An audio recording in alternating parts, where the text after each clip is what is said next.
నమస్తే, welcome to ANN. Lakshminarayana Narahar Shetty. Headlines చూద్దాం.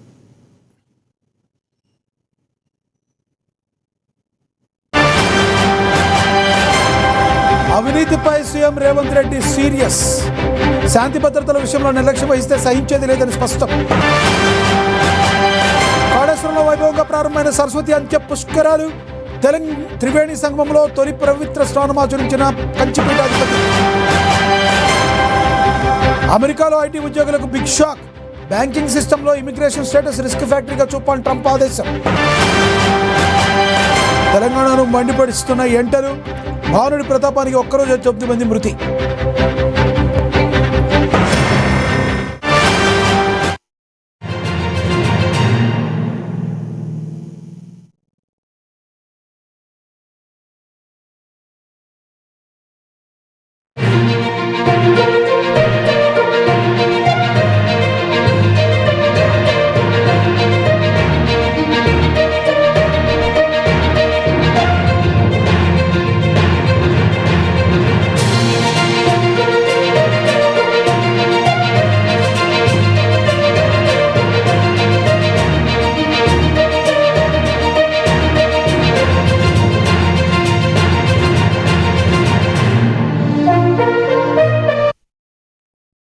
అమెరికాలో ఉన్న ఐటీ ఉద్యోగులకు, భారతీయులకు ట్రంప్ ప్రభుత్వం బిగ్ షాక్ ఇచ్చింది. H-1B వీసా హోల్డర్లు, OPT స్టూడెంట్లను టార్గెట్ చేస్తూ అధ్యక్షుడు డొనాల్డ్ ట్రంప్ సరికొత్త ఎగ్జిక్యూటివ్ ఆర్డర్పై సంతకం చేశారు. అమెరికా బ్యాంకింగ్ సిస్టంలో వలసదారుల ఇమిగ్రేషన్ స్టేటస్ను ఒక్క రిస్క్ ఫ్యాక్టర్గా పరిగణించాలని ఆదేశించారు. ఇకపై అమెరికాలో H-1B వీసాలపై ఉన్న ఐటీ ఉద్యోగులు, OPT విద్యార్థుల బ్యాంకు ఖాతాలపై గట్టి నిఘా ఉండబోతుంది. అంతేకాదు, వీరికి హోమ్ లోన్లు, కార్ లోన్లు లేదా ఎలాంటి రుణాలు ఇవ్వాలన్నా ముందు వారి వీసా గడువు, ఇమిగ్రేషన్ స్టేటస్ను నిశితంగా పరిశీలించాలని ట్రంప్ స్పష్టం చేశారు. ట్రంప్ తీసుకున్న ఈ వివాదాస్పద నిర్ణయాలపై వలసదారుల సంఘాలు తీవ్ర ఆగ్రహం వ్యక్తం చేస్తున్నాయి.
అమెరికాలో ఉన్న ఐటీ ఉద్యోగులకు, భారతీయులకు ట్రంప్ ప్రభుత్వం బిగ్ షాక్ ఇచ్చింది. H-1B వీసాల హోల్డర్లు, OPT స్టూడెంట్లను టార్గెట్ చేస్తూ అధ్యక్షుడు డొనాల్డ్ ట్రంప్ సరికొత్త ఎగ్జిక్యూటివ్ ఆర్డర్పై సంతకం చేశారు. అమెరికా బ్యాంకింగ్ సిస్టంలో వలసదారులు ఇమిగ్రేషన్ స్టేటస్ను ఒక రిస్క్ ఫ్యాక్టర్గా పరిగణించాలని ఆదేశించారు. ఇకపై అమెరికాలో H-1B వీసాలపై ఉన్న ఐటీ ఉద్యోగులు, OPT విద్యార్థుల బ్యాంక్ ఖాతాలపై గట్టి నిఘా ఉండబోతుంది. అంతేకాదు, వీరికి హోమ్ లోన్లు, కార్ లోన్లు లేదా ఎలాంటి రుణాలు ఇవ్వాలన్నా ముందుగా వారి వీసా గడువు, ఇమిగ్రేషన్ స్టేటస్ను నిశితంగా పరిశీలించాలని ట్రంప్ స్పష్టం చేశారు. ట్రంప్ తీసుకున్న ఈ వివాదాస్పద నిర్ణయాలపై వలసదారుల సంఘాలు తీవ్ర ఆగ్రహం వ్యక్తం చేస్తున్నాయి.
బ్రేకింగ్ న్యూస్ చూస్తున్నాం. పసిడి ప్రియులకు ఊరట లభించింది. గత కొన్ని రోజులుగా వరుసగా పెరుగుతూ వస్తున్న బంగారం ధరలు ఇవాళ ఒక్కసారిగా దిగివచ్చాయి. నిన్న పెరిగిన పసిడి ధరలకు ఇవాళ బ్రేక్ పడింది. అంతర్జాతీయ మార్కెట్ ప్రభావంతో 24 క్యారెట్ల 10 గ్రాముల బంగారం ధర ఏకంగా 1080 పతిలమై 1,58,360కు చేరింది. అటు 22 క్యారెట్ల 10 గ్రాముల ఆర్నమెంట్ బంగారం ధర కూడా ₹990 తగ్గి 1,45,160 పలుకుతుంది. ప్రస్తుతం కేజీ సిల్వర్ రేటు 2,84,900గా ఉంది.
పసిడి ప్రియులకు ఊరట లభించింది. గత కొన్ని రోజులుగా వరుసగా పెరుగుతూ వస్తున్న బంగారం ధరలు ఇవాళ ఒక్కసారిగా దిగివచ్చాయి.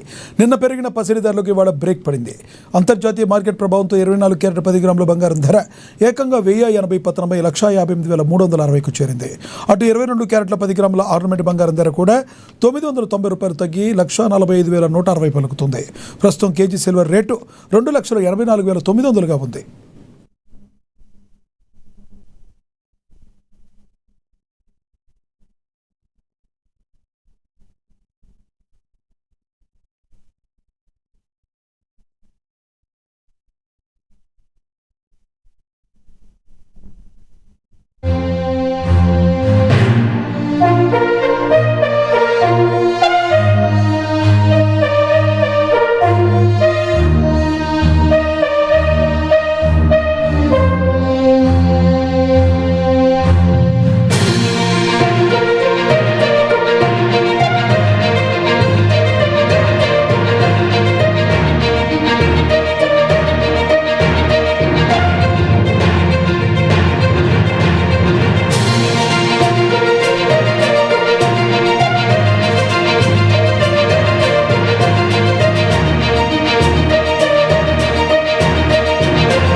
రాష్ట్ర పోలీస్ శాఖపై ముఖ్యమంత్రి రేవంత్ రెడ్డి కీలక సమీక్ష నిర్వహించారు. పోలీస్ వ్యవస్థలో జవాబుదారీతనం మరింత పెరగాలని, శాంతి భద్రతల విషయంలో ఎలాంటి నిర్లక్ష్యం వహించినా సహించేది లేదని సీఎం స్పష్టం చేశారు. గంజాయి రవాణా, రౌడీ షీటర్ల కదలికపై నిరంతర నిఘా ఉంచాలని, విలేజ్ పోలీసింగ్, పెట్రోలింగ్ను మరింత బలోపేతం చేయాలని ఉన్నతాధికారులను ఆదేశించారు. కల్తీల కారణంగా సమాజంలో క్యాన్సర్ కేసులు పెరుగుతున్నాయని ఆందోళన వ్యక్తం చేసిన ముఖ్యమంత్రి కల్తీని పూర్తిగా అరికట్టేందుకు త్వరలోనే ఒక ప్రత్యేక చట్టాన్ని తీసుకొస్తామని ప్రకటించారు. అలాగే మారుతున్న నేరాల శైలికి అనుగుణంగా సాంకేతికతను వాడుకోవాలని, డ్రోన్లు, సీసీ కెమెరాలు, కమాండ్ కంట్రోల్ సెంటర్ను సమర్థవంతంగా వినియోగించాలని ముఖ్యమంత్రి సూచించారు. ఇక కాలుష్య నియంత్రణలో భాగంగా పోలీస్ డిపార్ట్మెంట్లోని అన్ని వాహనాలను ఎలక్ట్రిక్ వాహనాలుగా మార్చాలని సీఎం కీలక నిర్ణయం తీసుకున్నారు. ప్రజలు సులభంగా ఫిర్యాదులు చేసేందుకు వీలుగా అన్ని పోలీస్ స్టేషన్లో క్యూఆర్ కోడ్ విధానాన్ని తీసుకురావాలని ఆయన ఆదేశించారు. పోలీసుల బదిలీలు, పోస్టింగ్లలో కేవలం మెరిట్కే ప్రాధాన్యత ఉంటుందని, అవినీతికి తావు లేకుండా ప్రతి ఒక్కరూ పనిచేయాలని సీఎం రేవంత్ రెడ్డి హెచ్చరికలు జారీ చేశారు.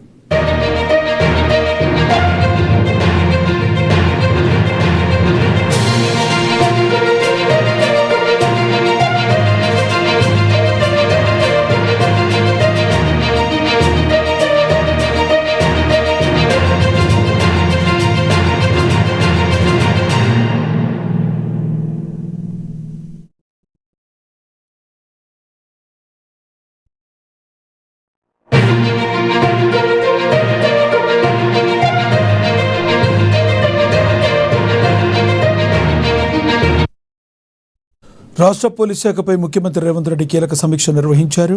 పోలీస్ వ్యవస్థలో జవాబుదారీతనం మరింత పెరగాలని, శాంతి భద్రతల నిర్లక్ష్యంలో ఎలాంటి నిర్లక్ష్యం వహించినా సహించేది లేదని సీఎం స్పష్టం చేశారు. గంజాయి రవాణా, రౌడీ షీటర్ల కదలికలపై నిరంతర నిఘా ఉండాలని, విలేజ్ పోలీసింగ్, పెట్రోలింగ్ను మరింత బలోపేతం చేయాలని ఉన్నతాధికారులను ఆదేశించారు. కల్తీల కారణంగా సమాజంలో క్యాన్సర్ కేసులు పెరుగుతున్నాయని ఆందోళన వ్యక్తం చేసిన ముఖ్యమంత్రి కల్తీని పూర్తిగా అరికట్టేందుకు త్వరలోనే ఒక ప్రత్యేక చట్టాన్ని తీసుకొస్తామన్నారు.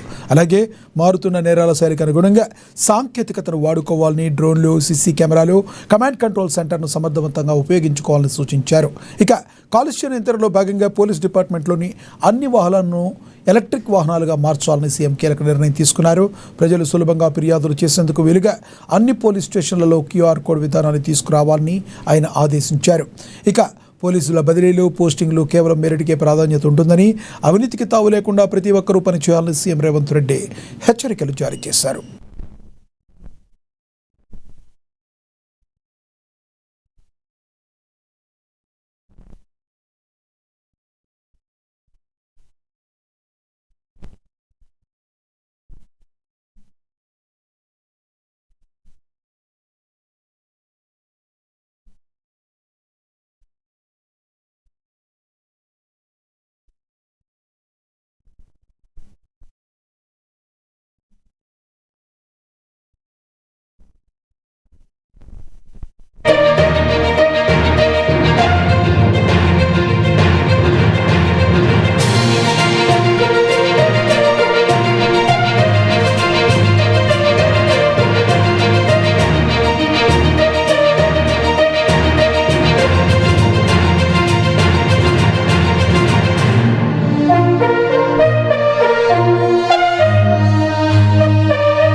బ్రేకింగ్ న్యూస్ చూస్తున్నాం. జయశంకర్ భూపాలపల్లి జిల్లాలోని ప్రముఖ పుణ్యక్షేత్రం కాళేశ్వరంలో సరస్వతి అంత్య పుష్కరాలు అత్యంత వైభవంగా ప్రారంభమయ్యాయి.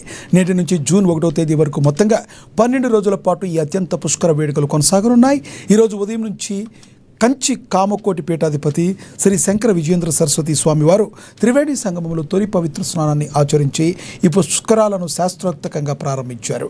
ఈ ఆధ్యాత్మిక వేడుకకు మంత్రులు శ్రీధరబాబు, కొండ సురేఖ హాజరై ప్రత్యేక పూజలు చేపట్టారు. కాగా ఈరోజు సాయంత్రం 4 గంటలకు రాష్ట్ర గవర్నర్ శివప్రతాప్ శుక్లా కాళేశ్వరం చేరుకుంటారు. ఇక పుష్కరాల నేపథ్యంలో భక్తుల కోసం అధికారులు అన్ని రకాల ఏర్పాట్లు పూర్తి చేశారు.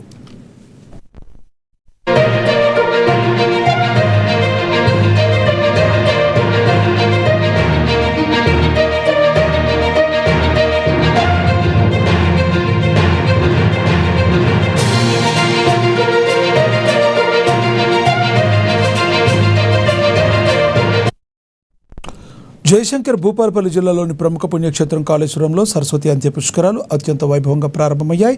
నేటి నుంచి జూన్ 1వ తేదీ వరకు మొత్తంగా 12 రోజుల పాటు ఈ అంత్య పుష్కరాల వేడుకలు కొనసాగుతున్నాయి. ఇక ఈ రోజు ఉదయం నుంచి కామకోటి పీఠాధిపతి శ్రీ శంకర విజయేంద్ర సరస్వతి స్వామివారు త్రివేణి సంగమంలో తొలి పవిత్ర స్నానాన్ని ఆచరించి ఈ పుష్కరాలను శాస్త్రోక్తకంగా ప్రారంభించారు. ఈ ఆధ్యాత్మిక వేడుకకు మంత్రులు శ్రీధర్ బాబు, కొండా సురేఖ హాజరై ప్రత్యేక పూజలు చేపట్టారు. కాగా ఈరోజు సాయంత్రం 4 గంటలకు రాష్ట్ర గవర్నర్ శివప్రతాప్ శుక్లా కాళేశ్వరం చేరుకుంటారు. ఇక పుష్కరాల నేపథ్యంలో భక్తుల కోసం అధికారులు అన్ని ఏర్పాట్లు పూర్తి చేశారు.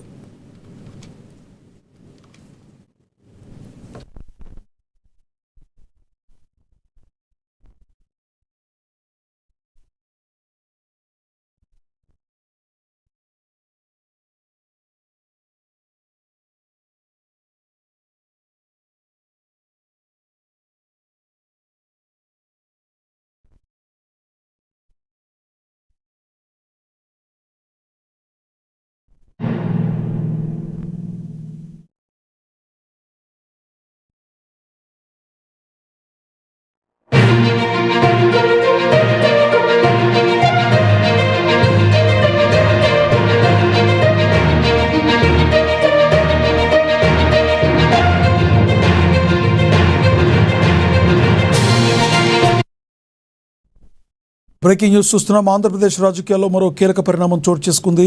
అమరావతి వేదికగా ఈరోజు తెలుగుదేశం పార్టీ పొలిట్ బ్యూరో సమావేశం ప్రారంభం కానుంది. మంగళగిరిలోని టీడీపీ కేంద్ర కార్యాలయంలో ఈ అత్యున్నత స్థాయి భేటీ జరగబోతుంది. ఈ కీలక సమావేశానికి టీడీపీ జాతీయ వర్కింగ్ ప్రెసిడెంట్ నారా లోకేష్తో పాటుగా పార్టీకి చెందిన ముఖ్య పొలిట్ బ్యూరో సభ్యులు నేరుగా హాజరు కానున్నారు. అయితే టీడీపీ జాతీయ అధ్యక్షుడు నారా చంద్రబాబు నాయుడు ఉండవల్లిలోని తన నివాసం నుంచి వర్చువల్ విధానంలో ఈ సమావేశంలో పాల్గొని నేతలకు దిశానిర్దేశం చేయనున్నారు. త్వరలో జరగబోయే పార్టీ వార్షిక ఉత్సవం, మహానాడు నిర్వహణ, అందులో ప్రవేశపెట్టాల్సిన తీర్మానాలు, అలాగే ఏపీలో ప్రస్తుత రాజకీయ పరిణామాలు, భవిష్యత్ కార్యాచరణపై ఈ భేటీలో ప్రధానంగా చర్చించనున్నారు.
ఆంధ్రప్రదేశ్ రాజకీయాల్లో మరో కీలక పరిణామం చోటు చేసుకుంది.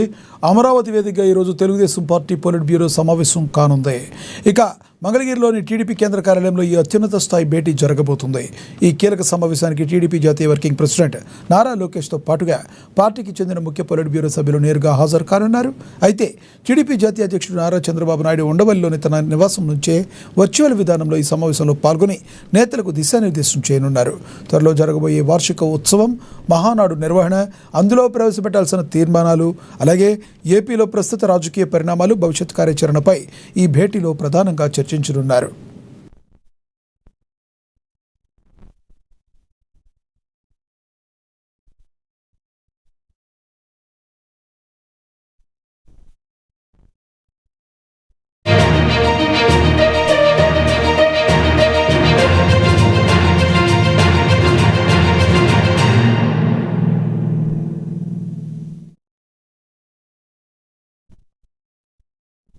బ్రేకింగ్ న్యూస్ చూస్తున్నాం. రాష్ట్రంలో భానుడు నిప్పులు కురిపిస్తున్నాడు. ఎండల తీవ్రతకు తెలంగాణ జనం అల్లాడిపోతున్నారు. ముఖ్యంగా నార్త్ సెంట్రల్ తెలంగాణ జిల్లాలో ఉష్ణోగ్రతలు రికార్డు స్థాయికి చేరాయి. బుధవారం ఒక్కరోజు వడదెబ్బ కారణంగా వివిధ ప్రాంతాల్లో 9 మంది మృతి చెందారు. ఇందులో ఒక ఉమ్మడి కరీంనగర్ జిల్లాలోని 6 ప్రాణాలు కోల్పోయారు. నిర్మల్ జిల్లాలో అత్యధికంగా 46.5 డిగ్రీలు గరిష్టంగా ఉష్ణోగ్రత నమోదైంది. వచ్చే 2 రోజుల పాటు కూడా ఇదే పరిస్థితి కొనసాగుతుందని ప్రజలంతా అప్రమత్తంగా ఉండాలని వాతావరణ శాఖ హెచ్చరించింది. రాష్ట్ర వ్యాప్తంగా రెడ్ అలర్ట్ కూడా జారీ చేశారు.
రాహుల్ గాంధీకి ప్రజానేత రాజీవ్ గాంధీకి నివాళులు అర్పిస్తూ రేవంత్ రెడ్డి మాట్లాడుతున్నారు. లైవ్ ద్వారా చూద్దాం. సభ్యులు శాసనసభ